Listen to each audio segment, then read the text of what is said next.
साल 2025 का वो जुलाई का महीना था जब बिहार के पटना जिले के एक छोटे से गांव मांझीपुर में बारिश की बूंदें धरती को भिगो रही थीं। मांझीपुर कोई बड़ा शहर नहीं था। यहाँ की सड़कें कीचड़ से सनी रहती और घरों की दीवारें मिट्टी पत्थर की बनी। लेकिन इस गांव का दिल था एक छोटी सी चौक जहां डॉक्टर भीमराव अंबेडकर की एक कांस्य की मूर्ति खड़ी थी। वो मूर्ति 2010 में लगाई गई थी जब गांव के दलित समुदाय ने अपनी पहली पंचायत जीती थी। अंबेडकर जी की आंखें जो हमेशा आगे देखती लगती गांव वालों को याद दिलाती कि संघर्ष कभी खत्म नहीं होता। गांव दो हिस्सों में बंटा था। एक तरफ ठाकुरों का इलाका जहां बड़े बड़े खेत और पुरानी हवेलियां थीं। दूसरी तरफ चमार बस्ती जहां झोपड़ियां सटकर बसीं और लोग मजदूरी से पेट पालते। ठाकुर रामेश्वर सिंह गांव का सबसे बड़ा जमींदार हमेशा से इस मूर्ति को अपनी आंखों का कांटा मानता था। उसके खेतों पर दलितों की नजरें पड़ना उसे बर्दाश्त नहीं होता। वो कहता, ये मूर्ति हमारी विरासत पर धब्बा है। लेकिन अब तक वो चुप था। ताकतवर लोग अक्सर चुप रहते हैं जब तक मौका न मिले। रामेश्वर सिंह की हवेली में शाम ढलते ही धुंध छा गई।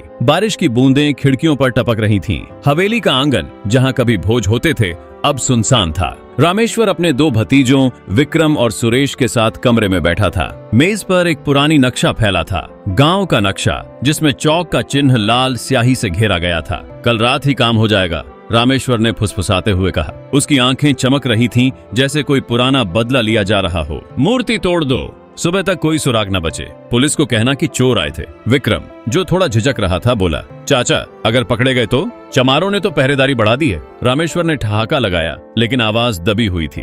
पहरेदारी? वो तो भेड़िए हैं जो सोचते हैं कि भेड़िया बन गए। मेरे पास 3 आदमी हैं, तुम दोनों और हरी। रात के 2 बजे जाओ, लोहे का रॉड लो और अगर कोई रास्ता आए तो। उसने जेब से एक छोटी रिवॉल्वर निकाली जो पुरानी थी लेकिन घातक। ये काम करेगी। बाहर चमार बस्ती में राधा देवी की झोपड़ी में लालटेन की रोशनी जल रही थी। राधा 45 साल की विधवा अंबेडकर मूर्ति समिति की सरपंच थी। उसके बेटे 22 साल के रवि ने शाम को ही एक मीटिंग बुलाई थी।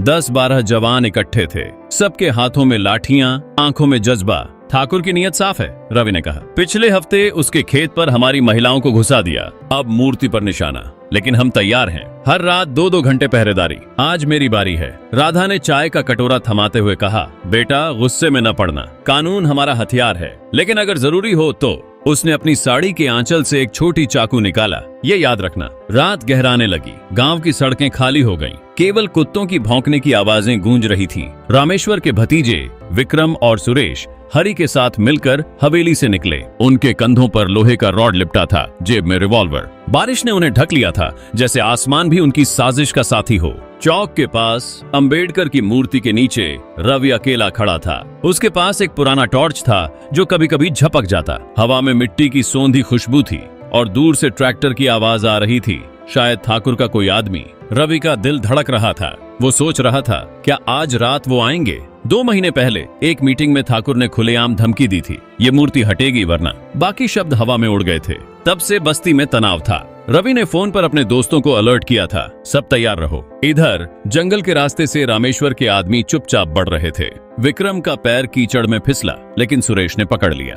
शोर मत कर, हरि ने फुसफुसाया। हरि गांव का ही था लेकिन ठाकुर का वफादार। वो जानता था कि चौक पर पहरेदार है। 1 घंटा और रुको, शायद वो सो जाए। रात के 12 बज गए। बस्ती में एक बूढ़ा दादाजी जो कभी स्वतंत्रता संग्राम में लड़े थे अपनी पोती को कहानी सुना रहे थे। बाबा साहेब ने कहा था, शिक्षित बनो, संगठित रहो, संघर्ष करो। आज वो संघर्ष की रात है। पोती ने पूछा, दादाजी अगर बुरे लोग आए तो? दादाजी ने मुस्कुराते हुए कहा, तो हम एक हो जाएंगे बेटी। अचानक रवि को कुछ आवाज सुनाई दी, पत्तों की सरसराहट। वो मूर्ति के पीछे छिप गया। टॉर्च बंद। उसका दिल इतनी तेज धड़क रहा था कि लग रहा था पूरा गांव सुन लेगा। 3 साइयां नजर आईं, काले कोट में लिपटी। रॉड की चमक बारिश में चमकी। रवि ने फोन निकाला लेकिन सिग्नल कम था। भाई आ जाओ। वो आ गए। मैसेज भेजा लेकिन वो गया या नहीं पता न चला। आदमी चौक के पास पहुंचे। विक्रम ने रॉड उठाया, मूर्ति की टांग पर निशाना साधा, लेकिन तभी एक कुत्ता भौंक उठा। सुरेश ने पत्थर मारकर चुप कराया लेकिन देर हो चुकी थी।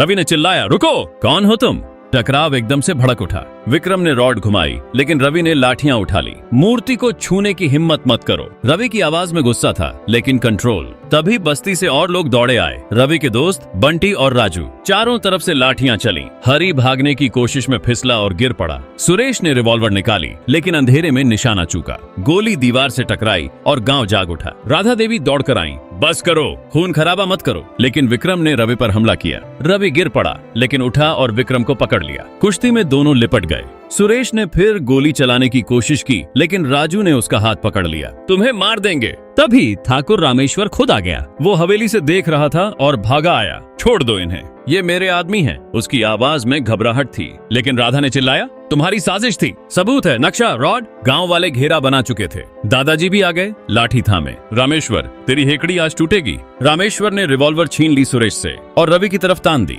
सब पीछे हटो, वरना। सस्पेंस की वो रात थी। हवा रुक गई लग रही थी। रवि खड़ा हो गया, खून से सना चेहरा। गोली मार लो ठाकुर, लेकिन मूर्ति बचेगी, हमारी आवाज बचेगी। रामेश्वर का हाथ कांप रहा था। बारिश तेज हो गई, जैसे आंसू बह रहे हों। अचानक एक तेज धमाका, गोली चली, लेकिन किसकी? रामेश्वर गिर पड़ा। सीने से खून बह रहा था। सब स्तब्ध। राधा ने देखा रवि के हाथ में सुरेश की रिवॉल्वर नहीं, ये रवि ने गोली चलाई आत्मरक्षा में, लेकिन वो पल इतना तेज था कि कोई समझ न पाया। सुबह होते ही पुलिस आ गई। एसपी रमेश कुमार, जो पटना से आए, ने सीन देखा। मूर्ति सुरक्षित, लेकिन ठाकुर रामेश्वर मरा पड़ा था। क्या हुआ यहाँ? उन्होंने पूछा। रवि ने बयान दिया, वो मूर्ति तोड़ने आए, हमने रोका, गोली चलाई उन्होंने, लेकिन मैंने छीन ली और आत्मरक्षा में। बस्ती वाले खड़े थे चुप। राधा रो रही थी। हमने कभी हिंसा नहीं चाही, लेकिन डर से बचना था। पुलिस ने जांच शुरू की। नक्शा मिला हवेली से, रॉड गिरा पड़ा था। सुरेश और विक्रम गिरफ्तार। हरि भाग गया, लेकिन दोपहर तक पकड़ा गया। अखबारों में खबर छपी, मांझीपुर हत्याकांड, जातिगत टकराव में ठाकुर की मौत। गाँव में सन्नाटा था। दादाजी ने कहा, ये जीत नहीं, हार है। लेकिन बाबा साहेब कहते थे, अन्याय के खिलाफ खड़े होना ही न्याय है। दूसरे दिन पटना से पत्रकार आए। टीवी पर बहस हुई। एक तरफ ठाकुर समुदाय गुस्से में, ये हत्या है, दलितों का राज चलेगा क्या? दूसरी तरफ दलित संगठन, आत्मरक्षा का अधिकार। मूर्ति बच गई, आवाज बची। रवि को जेल हुई, लेकिन कोर्ट में केस चला। वकील ने कहा, ये साजिश थी, सबूत हैं। 3 महीने बाद बरी, लेकिन घाव बाकी रहे। राधा ने नई समिति बनाई। मूर्ति के पास एक प्लेट लगाया, संघर्ष की याद में। गांव बदला। ठाकुरों के खेतों पर दलित मजदूर काम करने लगे, बराबरी से। लेकिन रातें अब भी डरावनी लगती। मांझीपुर आज भी खड़ा है। अम्बेडकर की मूर्ति चमकती है सूरज में, लेकिन वो रात की छाया कभी न मिटेगी। क्या था सही, क्या गलत, शायद कोई न जाने। लेकिन एक बात साफ है, जब अन्याय आता है तो आवाजें एक हो जाती हैं, और वो आवाजें कभी न दबेंगी। दोस्तों, अगर वीडियो पसंद आया है तो इस वीडियो को लाइक कर कीजिए और हमारे चैनल को सब्सक्राइब करें, क्योंकि मैं इस चैनल पर बहुजन समाज से रिलेटेड और बाबा साहब से रिलेटेड वीडियो लाता रहता हूं। उम्मीद करता हूं कि आप मेरे चैनल को सब्सक्राइब जरूर करेंगे। तो मिलते हैं अगले वीडियो में, तब तक के लिए जय भीम, जय संविधान, नमो बुद्धाय।